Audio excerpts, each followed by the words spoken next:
Bom dia, pessoal. Então, na aula de hoje, a gente vai dar continuidade ao estudo da transformada de Fourier. Em particular, eu vou começar resolvendo esse exemplo de duas formas diferentes. Tá? Então, nesse exemplo, a gente quer caracterizar a transformada de Fourier da resposta ao impulso do sistema. Tá? Então, nesse sistema, inicialmente, a gente vai resolver, obter a resposta ao impulso desse sistema ou a função de transferência, analisando esse sistema como uma equação de diferenças. Então, inicialmente, eu quero obter isso aqui, né? Y de z, que é igual a h de z vezes x de z, tá? Em que esse h de z vai ser a transformada z da resposta ao impulso do sistema, tá? Não. Então, o que a gente vai fazer? Eu vou tirar a transformada z dos dois lados, de y de n e do lado de x de n, né?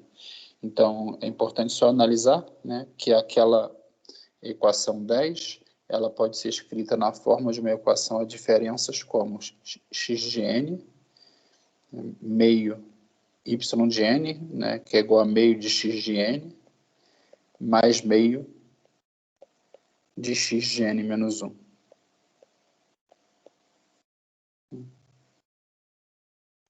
Tirando a transformada z de ambos os lados, vai ficar y de z,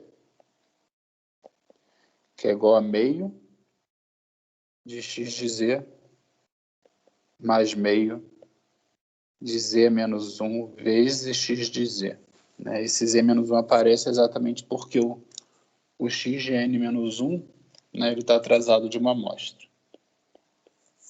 Aí, colocando o x de z em evidência, a gente vai obter x de z, que é igual a meio, né, mais meio de z menos 1.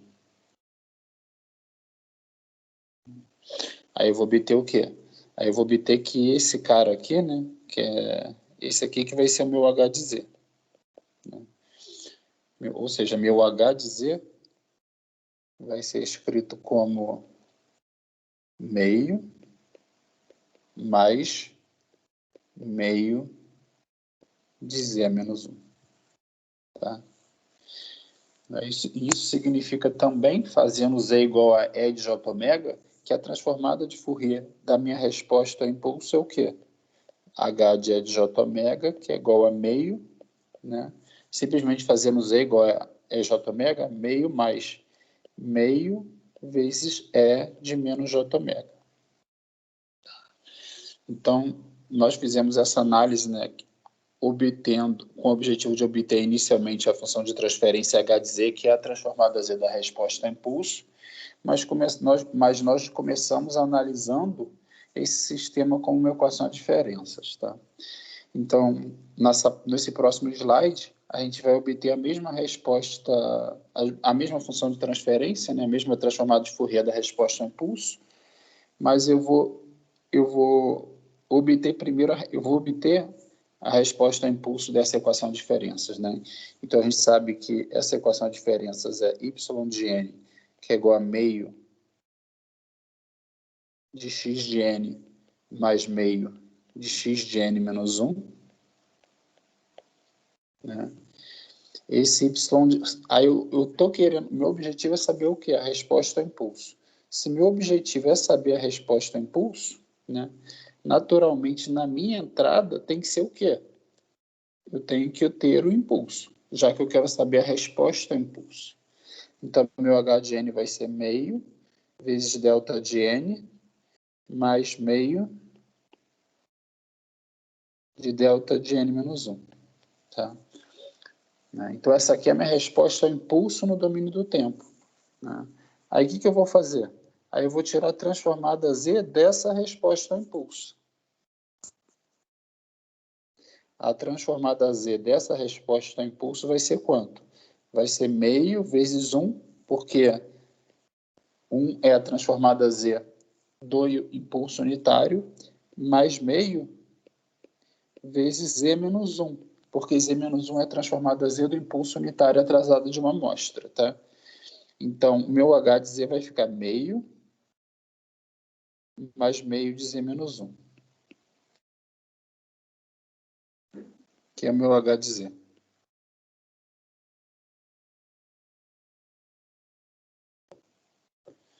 Aí meu H de E de J omega, né, que vai ser a transformada de Fourier da resposta ao impulso, tá? Vai ser meio, tá? Mais meio de E de J omega.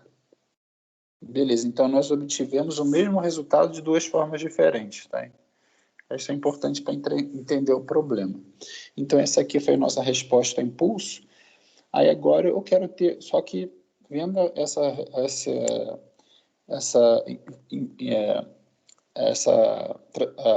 essa transformada de Fourier da resposta ao impulso, dessa forma eu não consigo ter uma separação bem feita do que do que é o módulo, né, e do que é a fase, né, o que seria eu não sei o que é o módulo da transformada de Fourier da resposta ao impulso e eu também não sei o que é a fase, né.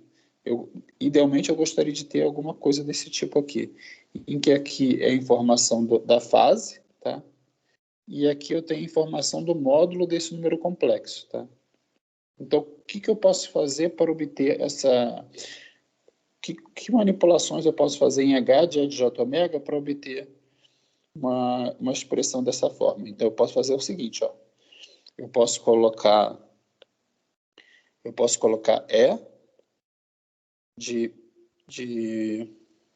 menos J omega sobre 2 em evidência, né?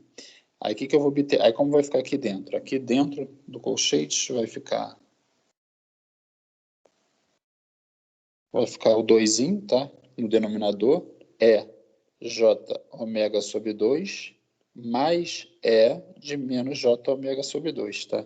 Então, você observa que se eu multiplicar esse termo aqui em amarelo, tá?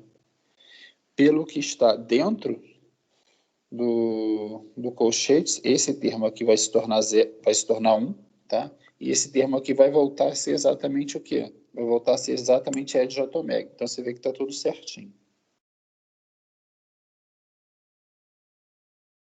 Tonelli, alguma dúvida aí?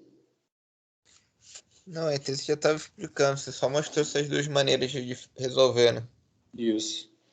Então, aí aqui, né? Peraí. Só preciso voltar aqui. Então, aqui eu vou ter o quê? Vou ter a informação da fase, que é menos J ômega sobre 2, vezes cosseno de ômega sobre 2. Tá? Aí essa aqui vai ser a informação da magnitude. E essa aqui vai ser a informação da fase, né? Esse aqui vai ser então, meu θ de ômega vai ser igual a ômega sobre 2, né? E o meu H de J ômega, né? A magnitude dele vai ser o cosseno de ômega sobre 2.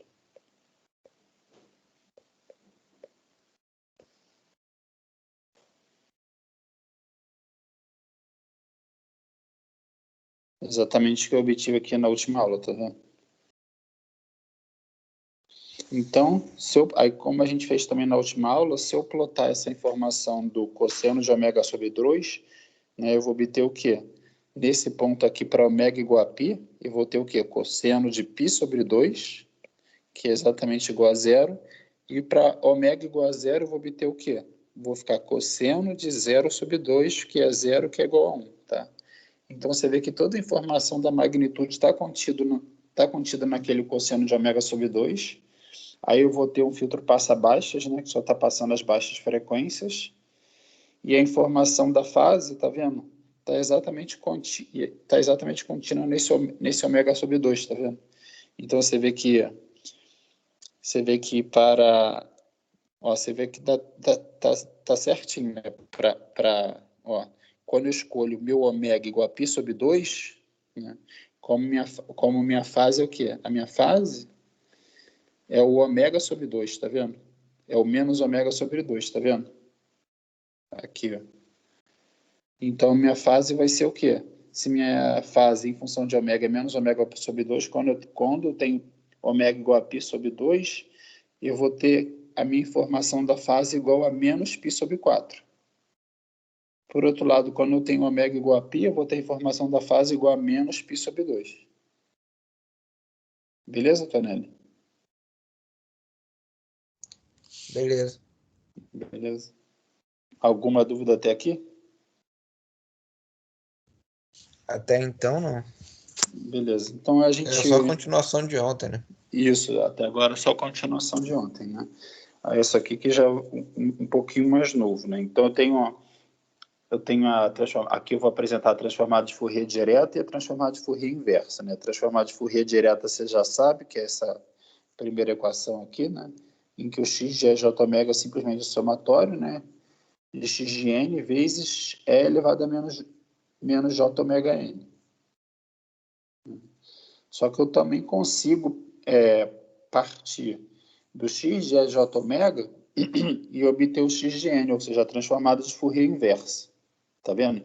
Mas é interessante observar que como o meu ômega é contínuo, para eu partir do ômega contínuo, tá? E voltar para o n discreto, né? Como meu ômega é contínuo, eu vou ter que fazer uma integral, tá vendo? Para obter meu x de n a partir do x de E de j ômega, tá vendo aqui? Né? Então eu vou precisar fazer uma integral no domínio da frequência para obter meu x de n a partir do meu x de E de j ômega. Meu x de n vai ser o quê? Vai ser 1 sobre 2π e a integral de menos π a π, tá? De x de j ômega. Aí uma coisa importante aqui, né, que eu já falei algumas vezes, é que o x de j ômega ele é periódico com o período 2π. Então, por exemplo, o x de E de j ômega, né? Então, como ele é periódico com o período de 2π, o x de jπ, né, vai ser igual ao quê? Vai ser igual a x j menos π, tá? Porque eles estão separados por uma distância de 2π, tá? Aí o x de E de j zero, tá? Ele vai ser igual ao quê? Ele vai ser igual ao x de E de j 2π, ele vai ser igual a x do E de j 4π e assim sucessivamente, beleza? Aí a gente até pode... Beleza, Tonelli? Mas aí Beleza. a gente pode até mostrar isso a partir dessa equação que eu pintei de amarelo, né? Porque vai ficar assim, ó. Vai ficar o n igual a menos infinito até mais infinito, né? De x de n, ó. Eu quero dizer o que vai acontecer quando eu somar o meu ômega, tá vendo? 2πk. Aí olha o que acontece. Aí vai ficar E de J, né? E de J ômega, né? Mais 2πk. Tá? Porque eu simplesmente troquei meu ômegazinho por ômega mais 2πk. Beleza? Utilizando a definição, tá vendo? Só que aí a gente sabe que eu posso reescrever. Tudo bem, Tonelli? Sim, sim. Só que a gente sabe que eu posso reescrever esse cara como E de menos J ômega vezes E de menos J, né, 2πk. Tá? Só que a gente sabe que esse carinha aqui, né, que esse carinha aqui é 1. Né? Aí, como esse carinha aqui é 1, na verdade, eu acabo obtendo de volta essa expressão aqui, tá vendo? Aí, por isso que o x de E de j ômega ele é periódico com o período 1. Beleza? É bom que você se livra do explicar também.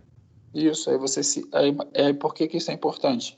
Porque para qualquer ômega, aí, por exemplo, o que acontece em π, o x de j ômega para ômega igual a π, vai ser igual ao x, que é igual ao x de j ômega para ômega igual a 3π, 5π, entendeu? Então, sempre que você estiver somando 2π, você vai obter o mesmo valor da transformada de Fourier.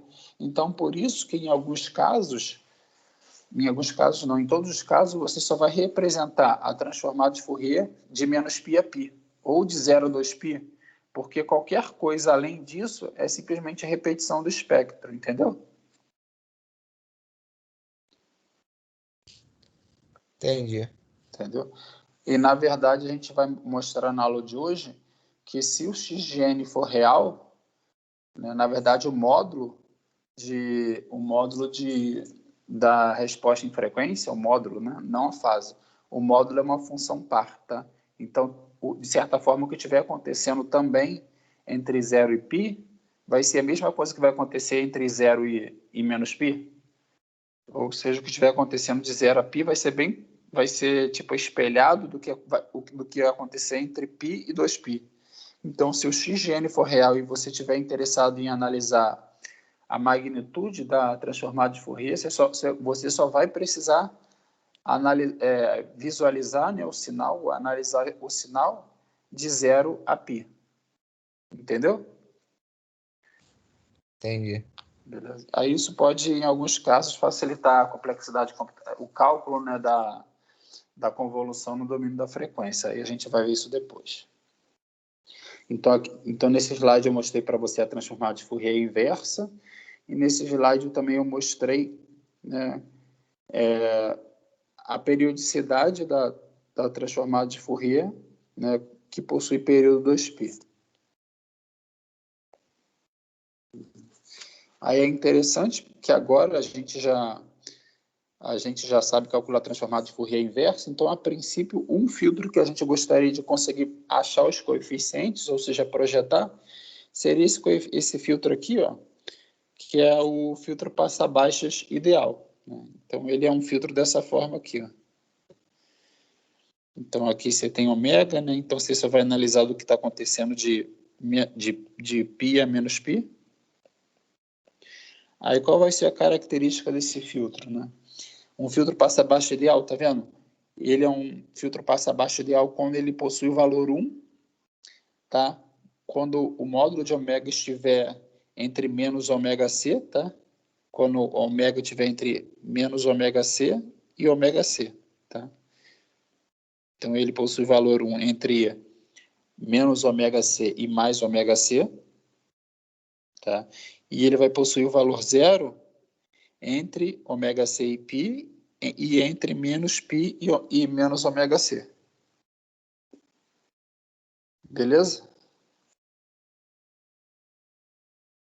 Sim. Esse aqui é o filtro passa-baixas ideal. Aí o que a gente pode fazer? Aí você observa que realmente o nosso ômega é contínuo, né? Mas o que você pode fazer? Você pode aplicar aquela integral da transformada de Fourier inversa para calcular o x de n. Então, olha só, o que eu vou fazer aqui, ó?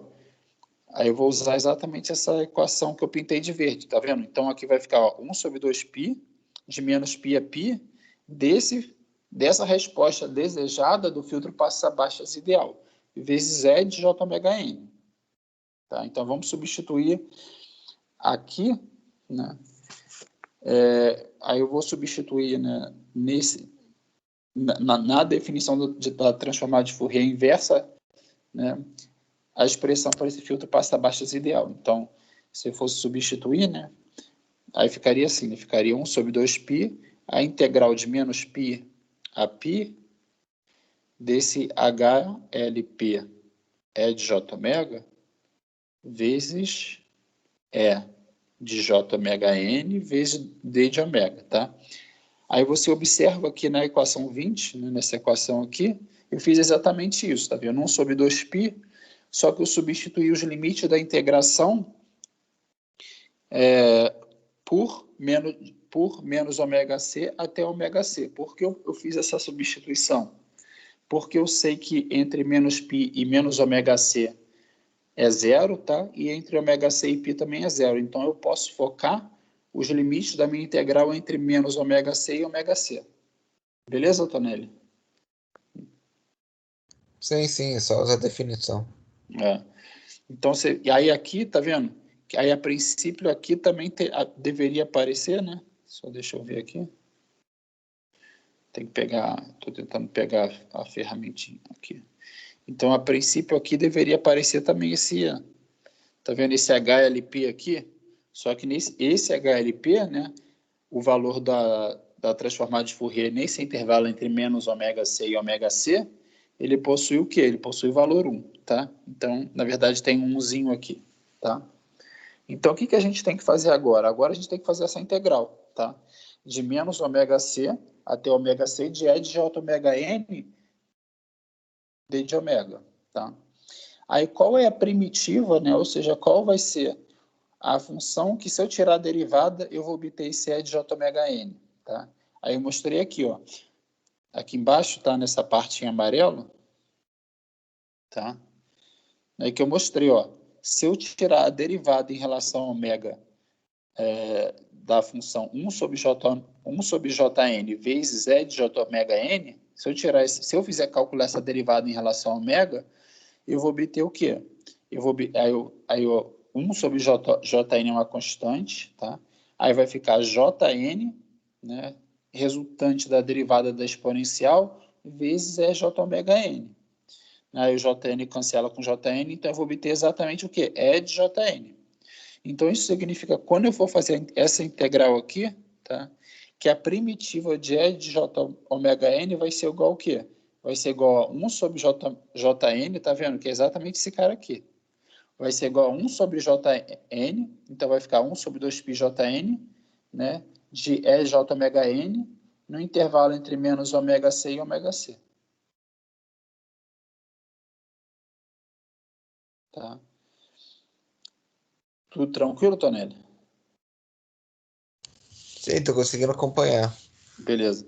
Aí, então, aí eu simplesmente vou substituir os limites da integral e vai ficar o quê? 1 sobre 2πJn, EJ ômega Cn, menos E de menos J ômega Cn, tá vendo? Só que esse cara aqui, né? Esse cara aqui dividido por 2J, tá? Vai ser exatamente o quê? O seno de ômega Cn, tá? Quer ver? Tá aqui, ó. Eu acho que não tá aqui, não. Deixa eu ver. Não, rapidinho.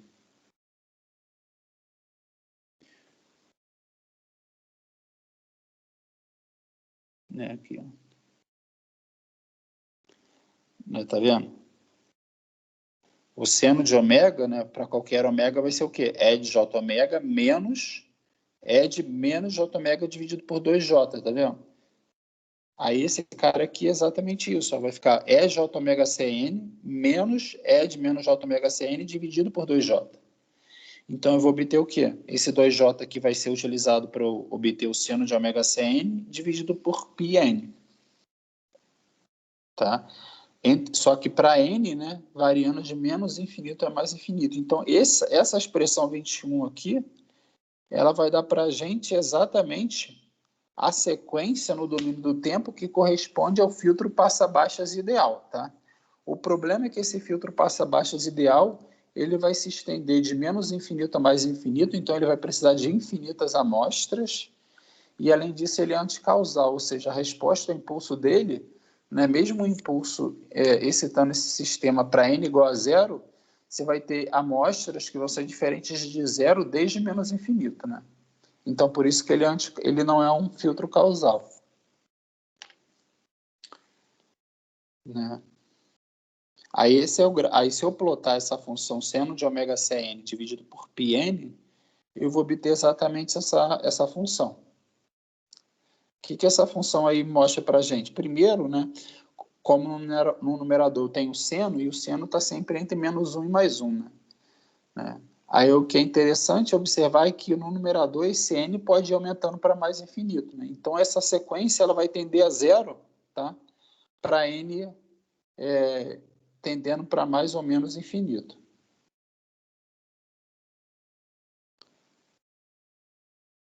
Beleza? Beleza. Aí o que é interessante aqui observar, que a gente falou um pouco na aula passada, né? Então, o que eu posso fazer na prática? Tentar fazer na prática. Eu penso assim, poxa, então você observa que esse sinal ele vai diminuindo de amplitude para valores de n grande, né? Para valores de n, para valores de n que estão longe da origem. Né? Aí o que eu posso fazer? Eu posso simplesmente truncar esse sinal imaginando que para qualquer valor fora dessa janela aqui, ele possui valor igual a zero, tá? Então, aí, por exemplo, imagina que aqui eu tenho, que eu escolhi aqui 19 amostras para cá, tá? Imagine que eu escolhi 19 amostras para a esquerda e 19 amostras para a direita, né? Então, eu tenho o quê? 39 amostras ao todo, né? Que é 2 vezes 19 mais 1, mais a amostra ali no zero, né? Aí, se eu fizer isso, tá? Eu vou obter uma resposta em frequência, que é representada na letra D, que você pode observar que ela é parecida com a resposta em frequência do ideal, tá? Mas ela ainda assim tem algumas oscilações, tá vendo? Essas oscilações aqui e essas oscilações aqui. Quando, na verdade, a gente gostaria que essas oscilações não existissem, tá?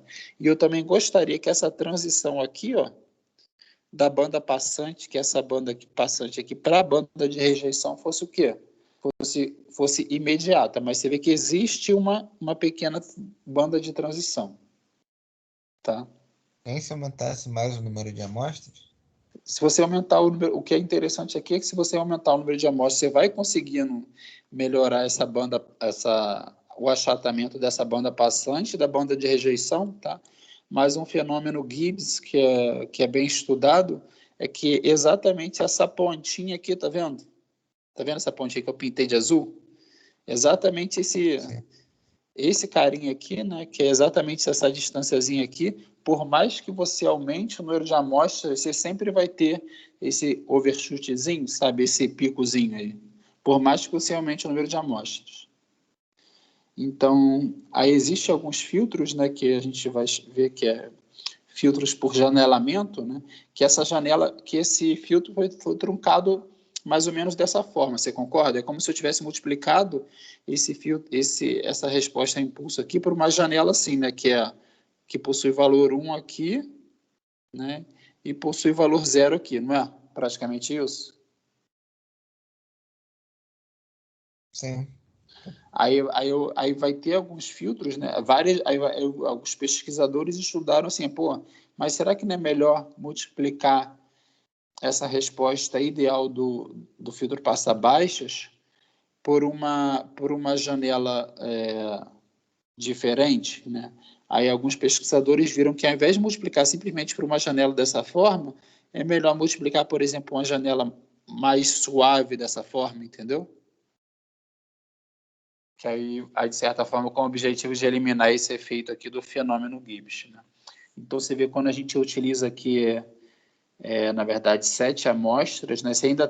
Você começa a observar um efeito parecido com o filtro passa-baixas, né? E para 15 amostras, né, você vê que você já está ficando com a cara de um filtro passa-baixas, né? Mas ainda assim, você vê que você tem bastante oscilação na banda passante e você tem exatamente oscilações na banda de rejeição também.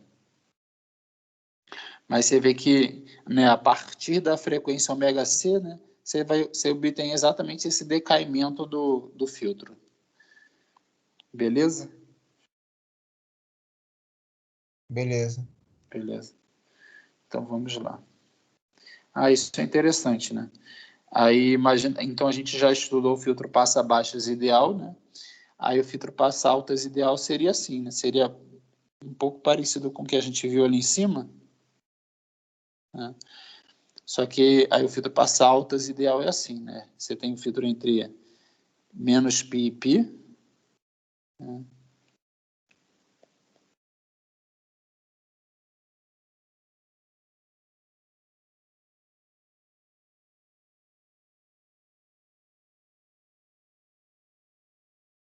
Que ele é exatamente assim, né? Ele de acordo com o que eu mostrei nessa equação 22, você vê que ele é 1, né, para frequências maiores que ômega C, tá? Ou seja, entre ômega C e π. Por outro lado, ele vai possuir o valor 0, tá? Para frequências o quê? Entre 0 e ômega C, tá? Beleza? Sim, sim. Aí você concorda que eu consigo escrever essa resposta em frequência do filtro passa-altas dessa forma aqui que eu estou mostrando aqui em azul?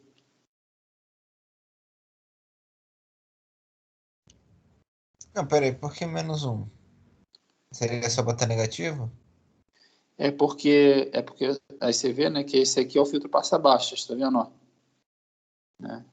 Aí eu quero gerar um filtro altas, né? Então eu quero gerar um filtro que seja um aqui, né, que eu estou pintando de roxo, tá vendo? Você tá vendo roxo, tá, né? Então eu quero gerar um filtro que seja um aqui, ó, e eu quero sumir com esse carinha em vermelho aqui, né? Então eu quero sumir com esse cara aqui, ó, e eu quero fazer com que ele fique com o valor um exatamente onde eu estou pintando de amarelo aqui. Entendi, para tirar esse É, eu pedaço aí. quero, eu quero, eu quero ter esse roxo aqui entre ômega C e π, né? E eu quero cancelar exatamente essa parte em vermelho aqui no meio, tá vendo? Então, se eu fizer um menos esse cara, né? Aí eu vou ter exatamente esse um da parte em amarelo. Aí o um que é esse um que possui o valor um entre menos π a π, ele vai exatamente cancelar com esse cara em vermelho, que possui o valor um. Tudo bem? Sim, eu entendi. Então, vai ser assim, ó.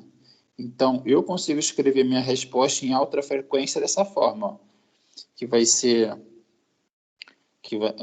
a resposta do filtro passa altas ideal, ele pode ser escrito como ele pode ser escrito como o 1 menos a resposta em frequência do filtro passa baixas ideal, né? Aí eu pergunto para você, Tonelli, qual vai ser a inversa desse filtro aí?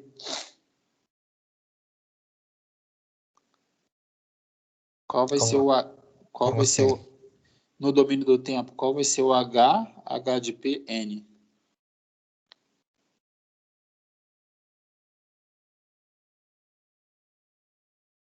Que a gente já calculou, né? A inversa, né? A gente já calculou o que? A inversa desse cara aqui, ó, né? Que deu o quê? Que deu exatamente o seno de ômega CN dividido por πn, né? Agora eu quero calcular a inversa desse cara aqui, né? Quero calcular a Pô, se inversa eu desse. fosse chutar, não seria o cosseno, que aí vai estar compreendendo os valores contrários. Não, é que eu tenho que calcular. Você consegue me dizer qual é a transformada inversa de Fourier do umzinho?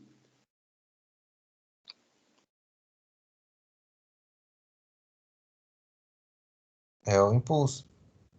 É o impulso, né? Porque se eu tiver, se eu tirar a transformada de Fourier do impulso, então vamos lá, ó, n igual a menos infinito a infinito, né? De delta de n vezes E de menos j ômega n, tá? Aí se esse somatório ele só vai ser diferente de zero para n igual a zero, né? Então eu vou fazer o quê? Eu vou ter E de j ômega zero, que vai ser igual ao quê? Que vai ser igual a 1, tá? Então, aqui a gente viu que a transformada de Fourier do impulso é 1, tá? Então, a transformada de Fourier inversa do 1 vai ser o quê? Vai ser o impulso. Tudo bem? Tudo certo. Então, aí qual vai ser a resposta ao impulso no domínio do tempo do filtro de passa altas? Vai ser o impulso menos a resposta ao impulso, tá? Do filtro passa baixas. Porque esse cara, o delta de n vai ser a transformada de Fourier inversa do 1, e o HLP de E de j ômega vai ser o quê? A transformada de Fourier inversa. Esse carinha aqui, né, vai ser a transformada de Fourier inversa desse cara aqui que a gente já viu no slide anterior. Você entendeu? Entendi. Então é só usar o. Só precisa decorar um, né? Isso. Né? Então, a resposta ao impulso, né, do filtro passa altas vai ser o quê? Vai ser o delta de n menos essa resposta aqui ao impulso, né, que vai ser o quê? Seno de ômega CN dividido por πn. Tudo bem? Tudo bem. Beleza. Então é interessante, né? Que só pelo fato de você remover essa amostrazinha, é como se fosse assim, né? Esse cara aqui é um filtro passa-baixas, tá vendo? De menos infinito a infinito, né? Que a gente provou, né?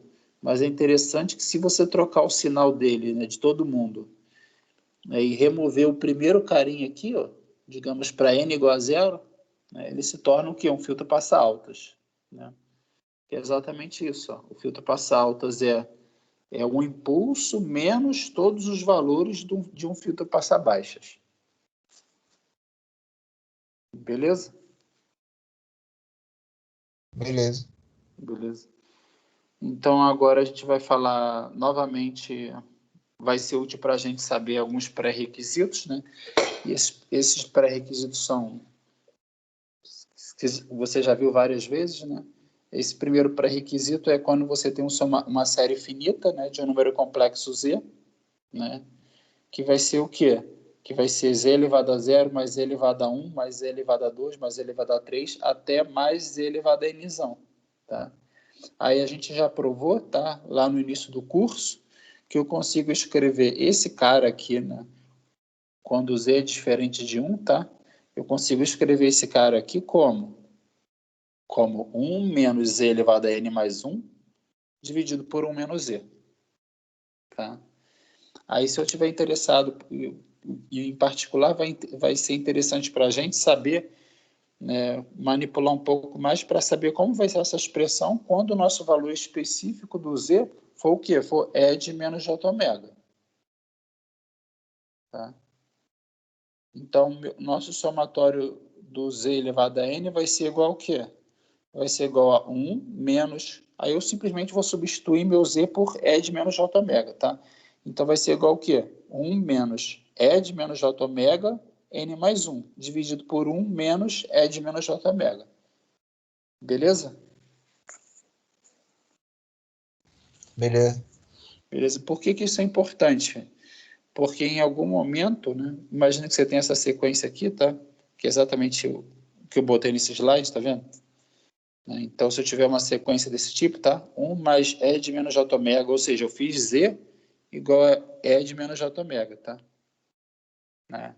Então, se eu fizer Z igual a E de menos j ômega, eu vou obter exatamente essa expressão aqui, que é 1 menos E de menos j ômega vezes N mais 1, dividido por 1 menos E de menos j ômega. Aí, por que é importante saber isso aqui, pessoal? Esse somatório do 27. Porque imagina que eu tenho essa sequência aqui, ó, Tonelli. Imagina que eu tenho essa sequência que é 1, né, para n maior ou igual a 0, tá? Então, ele é 1 para o valor de n entre 0 e 5, tá?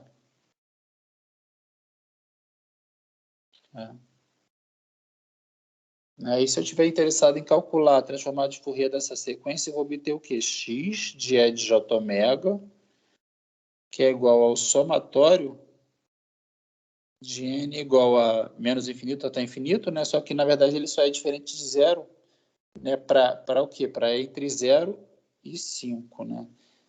Então, vai ficar 1 vezes E de menos j ômega, n, né? Aí, se eu expandir isso aqui, vai ficar o quê?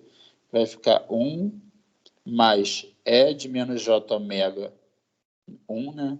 Mais E de menos j ômega 2, mais, né? E de menos j ômega 5. Tudo bem, Tonelli? Então, é para isso, tá vendo?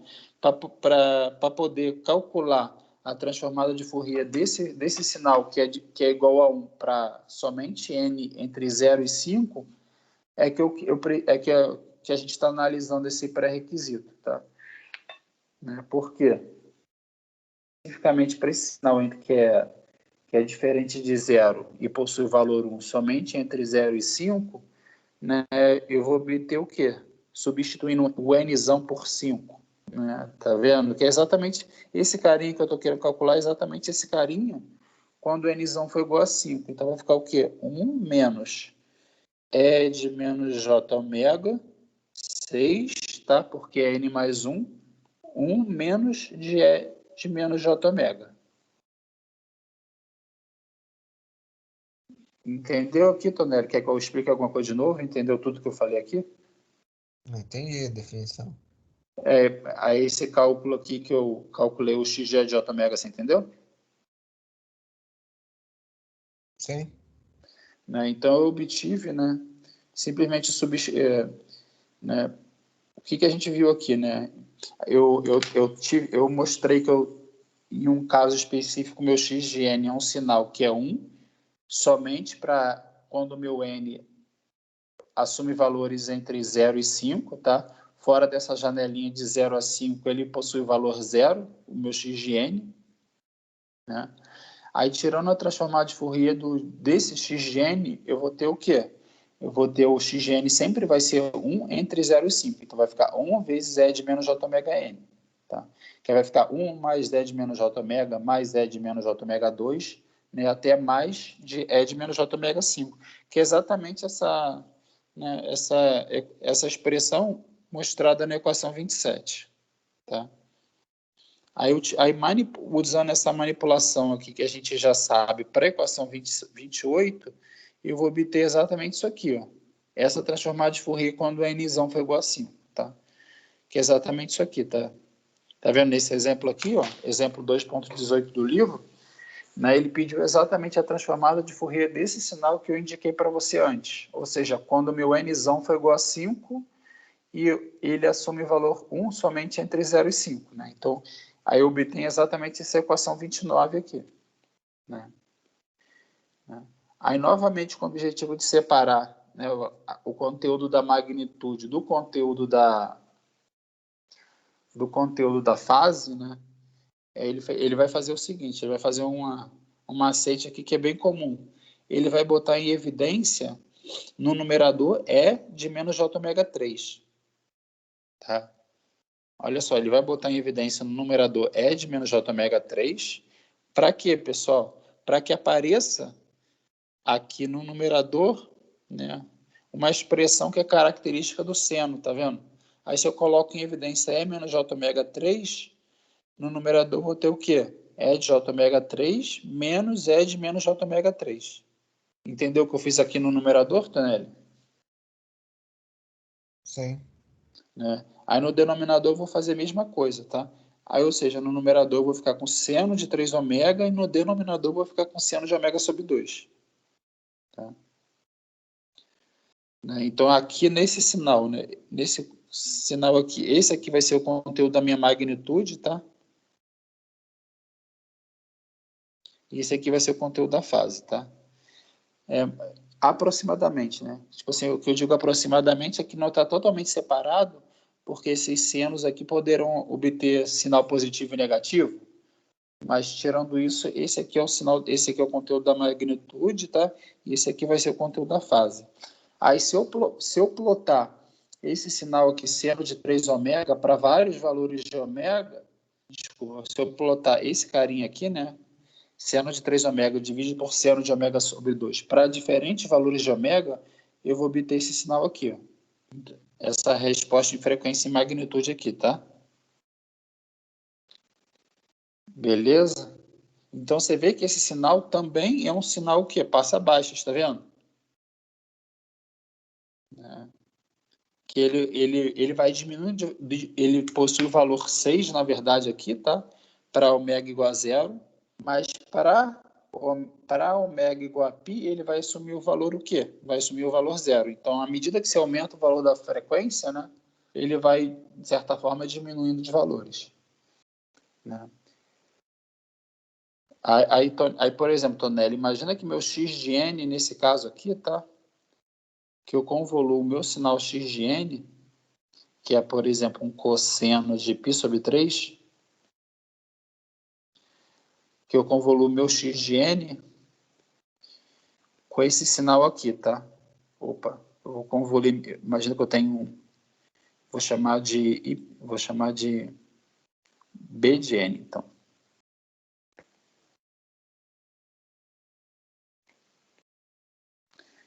Eu vou ter meu B de n, que é cosseno de ômega sobre 3, e eu vou convoluir B de N com X de N, tá? Em que X de N é exatamente esse cara aqui, tá vendo? Então, eu vou convoluir cosseno de π sobre 3, tá? Que é π sobre 3N, que é o meu B de N, tá? Então, eu vou convoluir B de N com X de N. Aí, qual vai ser o sinal que eu vou obter, Tonelli?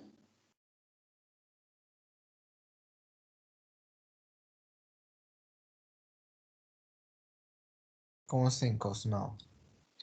Qual vai ser o sinal que eu vou obter como resultado dessa convolução de B de N com X de N?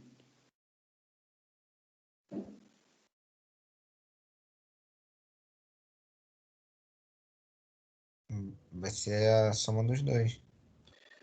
Né, não, porque, olha só, que a gente tinha visto, né, tendo um exemplo anterior, quer ver?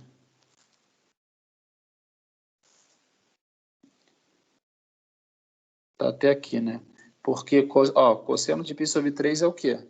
É igual a J π sobre 3, N, né?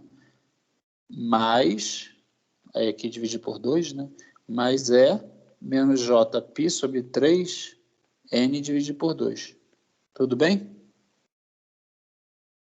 Sim. Aí o que acontece? Se eu coloco na entrada do meu sistema uma exponencial complexa, qual vai ser a saída? Esse aqui, na verdade, é o meu B de N, né? Se eu coloco na entrada do meu sistema essa exponencial complexa aqui, que é o E de J π sobre 3N, né? Qual vai ser, dividir por 2, né? Qual vai ser a minha saída, tá? A minha saída vai ser o quê?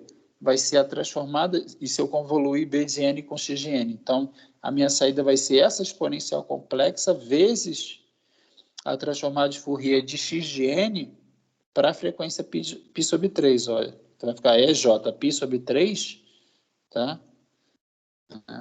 Só que aí eu pergunto para você, quem é o X de EJ X? Quem é o X de EJ π sobre 3? Tá vendo? É zero, tá vendo?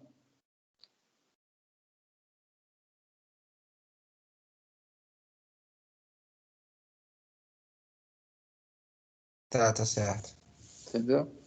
Ou seja, se eu coloco uma exponencial na entrada do meu sistema, a saída vai ser a mesma exponencial vezes o x de E de J π sobre 3 do filtro que eu estou convoluindo, né, naquela frequência. Então, se eu estou colocando na entrada do meu sistema uma exponencial complexa com frequência π sobre 3, na saída eu vou ter a mesma exponencial complexa de frequência π sobre 3 que eu coloquei na entrada, vezes, né, a resposta em frequência desse filtro na frequência π sobre 3.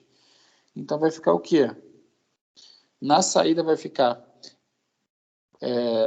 como eu coloquei na entrada, tá vendo? Essa exponencial complexa com frequência π sobre 3, na saída vai ficar a mesma exponencial complexa, tá vendo? É jπ sobre 3, só que vezes é jπ sobre 3, que a gente sabe que é igual ao quê? Que é igual a zero.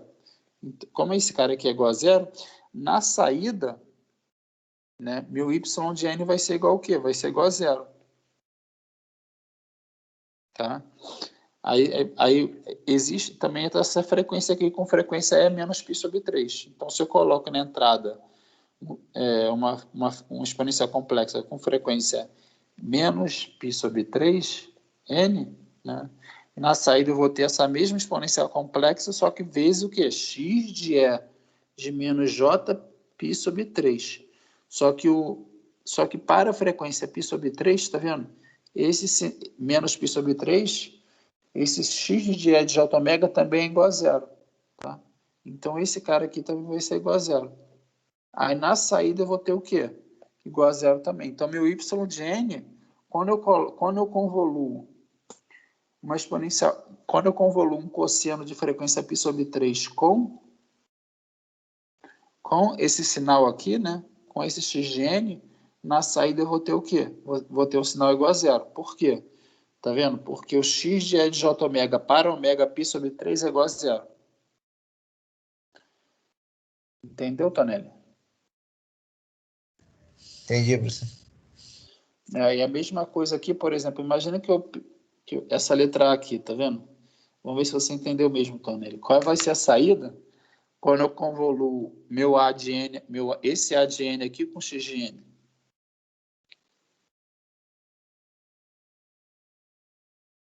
Com esse X de N aqui, né?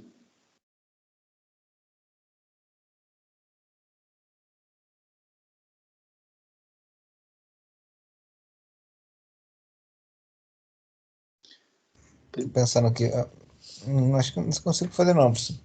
Então, esse sinal, o que você tem que ver primeiro é que esse sinal que é 1 de menos infinito a infinito, ele, na verdade, é uma exponencial complexa, tá? De frequência zero.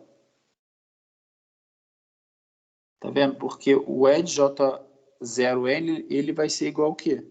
Ele vai ser igual ao cosseno de zero, tá vendo? Mais J seno de zero. Aí o cosseno de zero sempre é 1, tá vendo? Aí esse cara vai ser sempre 1 para n igual a menos infinito, para n desde menos infinito a mais infinito, tá?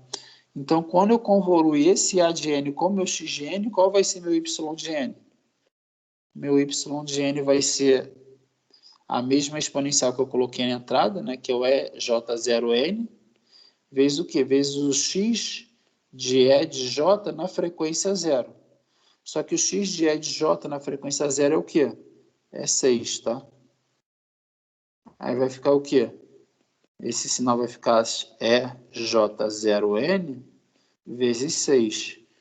Né? Só que como EJ0N é 1, então vai ficar o quê? 6. Tá? Então, se eu convoluir meu sinal, que é 1 de menos infinito até mais infinito, com esse sinal aqui, tá? Eu vou obter o quê? E meu y de n vai ser 6 de menos infinito a mais infinito. Por quê? Porque meu x de E de j ômega na frequência ômega zero é 6.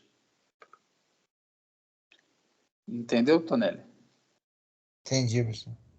Alguma dúvida? Não tem nenhuma dúvida, não? Não, é porque, assim, tô acompanhando aqui a aula. Agora, quando eu vou pegar para refazer, eu vou assistir na aula novamente. Beleza. Então, vamos lá. Agora a gente só precisa de... Espera aí, quanto tempo tem de aula? Deixa eu ver se eu... Só terminar essa parte aqui que é importante, né? Você lembra do impulso unitário lá que você viu em sinais e sistemas? Sim? Né? Aí você deve lembrar que ele é assim, né? Ele possui área 1, né? Ele possui área 1, né? Então, é o tempo contínuo, né? Mas o que acontece é que ele tem amplitude infinita, né? Ele tem amplitude infinita e ele só vai possuir o valor diferente de zero para t igual a zero, tá? Mas ele possui área 1. O que isso significa? Ele significa que o delta de t, tá vendo?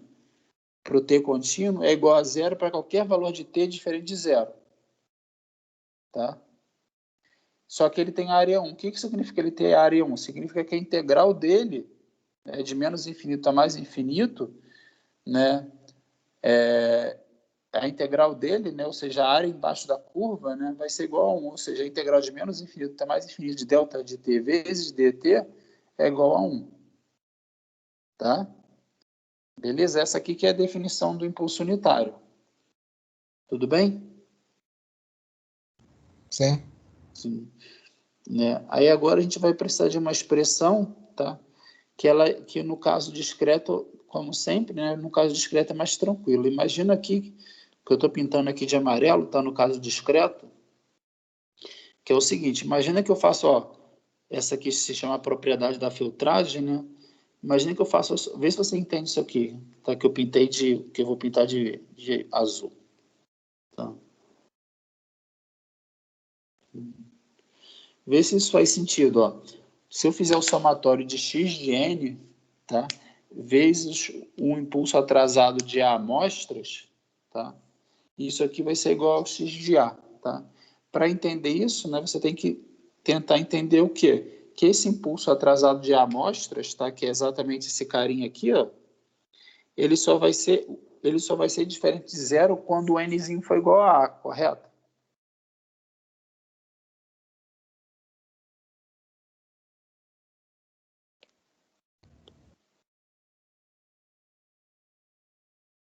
Tá vendo que eu estou fazendo somatório em n de menos infinito a mais infinito de x de n vezes delta de n menos a, tá? Então, esse impulso aqui, considerando todos os possíveis valores diferentes de n, esse impulso só vai ser diferente de zero quando o nzinho for igual a A. Tudo bem, Tonelli? Sim, sim. Então, o x de n vai ser o... Então, como esse impulso só é diferente de zero quando o n for igual a A, eu vou ter igual o quê? Eu vou ter que esse impulso só vai ser diferente de zero quando nzinho for igual a A, então esse impulso só vai ser diferente de zero quando eu tiver o quê? X de A vezes delta de zero, tá? Então, esse impulso todo que é feito, esse somatório inteiro que é feito de n igual a menos infinito até mais infinito de x de n delta de n menos a, vai possuir qual valor? Vai possuir exatamente o valor de x de a, né? Porque esse somatório todo para diferentes valores de n só vai ser diferente de zero quando n for igual a A. Por quê? Porque quando n for igual a A, eu vou ter o quê? Eu vou ter o x de A vezes delta de A menos A, que é igual a zero, entendeu? Beleza? Entendi. Aí, só que no caso contínuo vai acontecer alguma coisa parecida. No caso contínuo, né, vai ficar assim, ó, ao invés de um somatório vai ficar, ó, ao invés de ficar delta de n menos a, vai ficar delta de t menos a, tá? Aí aquele f, tá, é o nosso x aqui, tá? Então vai ficar, ó, delta de t menos a vezes o f de t vai ser exatamente essa função f de t no ponto em que t é igual a A, tá? Então a gente consegue mostrar isso da seguinte forma, ó. Vamos lá. Delta de menos infinito até mais infinito de delta de t menos a, tá? A gente sabe que o impulso só vai ser diferente de zero quando o argumento dele for igual a zero, tá? Então, esse impulso aqui ele só vai ser diferente de zero quando t for igual a A, né? Então, essa integral aqui ela pode ser aproximada como? Né? Essa integral vai ser igual ao quê? Como o delta de t menos a, como o argumento aqui, né, só é diferente de zero quando t for igual a A, eu posso fazer essa integral na vizinhança de A. Então, é assim, ó, A menos um pouquinho antes de A, tá? E A um pouquinho depois de A.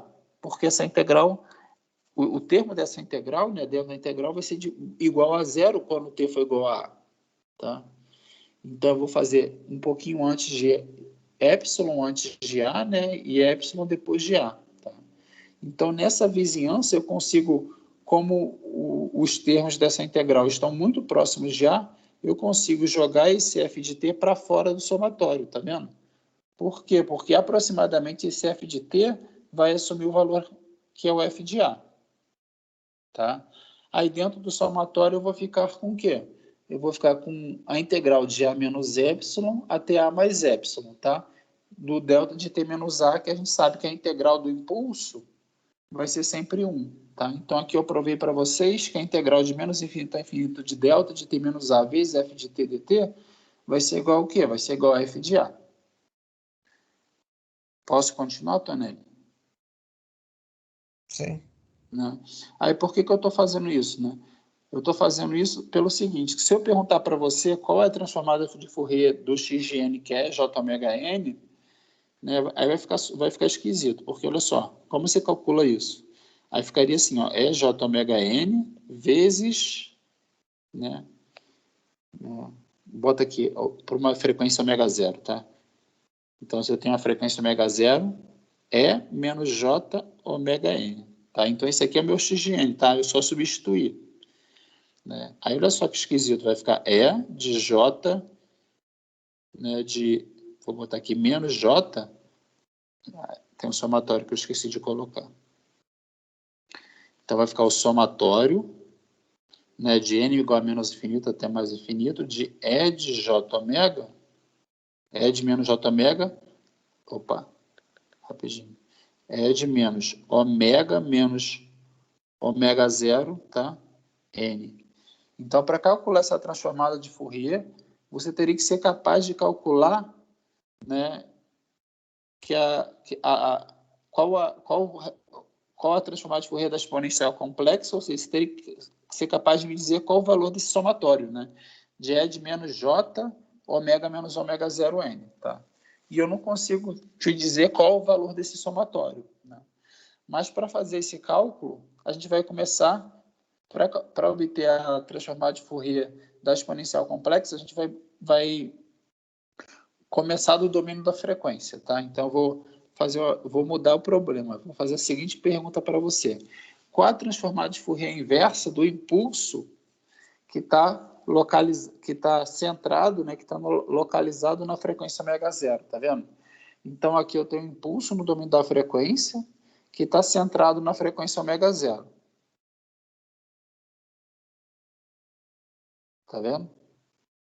Beleza? Então, aí aqui, ó, aí aqui eu simplesmente vou utilizar a definição da transformada de Fourier inversa, né? Aí eu vou obter... Aí esse aqui é o meu quê? Meu x de E de J ômega. Tá? Aí eu quero obter o quê? O x de N, tá? Né? Aí então vai ficar delta de ômega menos ômega zero vezes E de J ômega N d de ômega, tá? Então, aí aqui eu vou querer usar exatamente essa propriedade da filtragem, tá vendo? Que eu vou ter a integral de menos infinito até infinito de um delta vezes um f de t. Aí o resultado dessa integral, né, vai ser igual ao quê? Vai ser igual a esse f no ponto Azinho, tá? Então, você vai ver que nesse caso aqui, eu tenho exatamente o caso mencionado no slide anterior, em que meu Azinho é igual ao quê? É igual ao ômega zero, tá? E o meu f de t vai ser igual ao quê? O que faz o papel do meu f de t aqui é o E de j ômega n, né? Aí o que eu vou obter? Eu vou obter aqui, na verdade seria o f de ômega, né? Então, na saída eu vou obter o quê?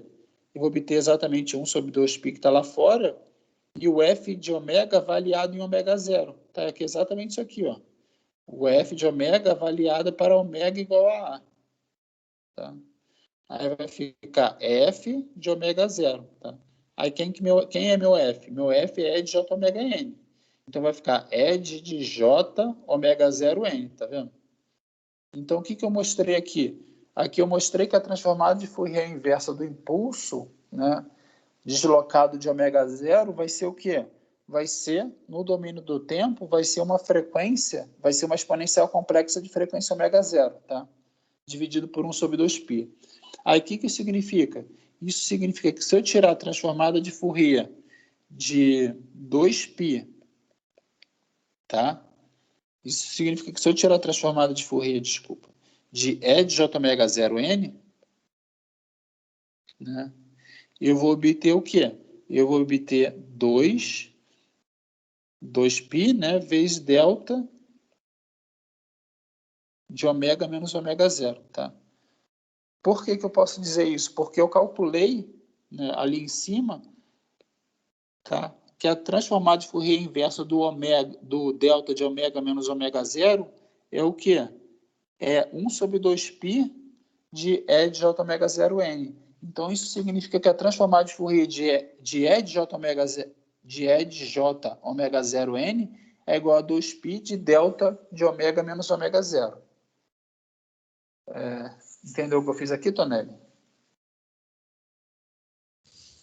Entendi. Então, aí o que significa, né? Quando eu falo para você que a transformada de Fourier de uma exponencial complexa é igual ao impulso, né? Então, aqui eu estou dizendo o quê? Se eu tenho uma exponencial complexa com frequência ômega zero,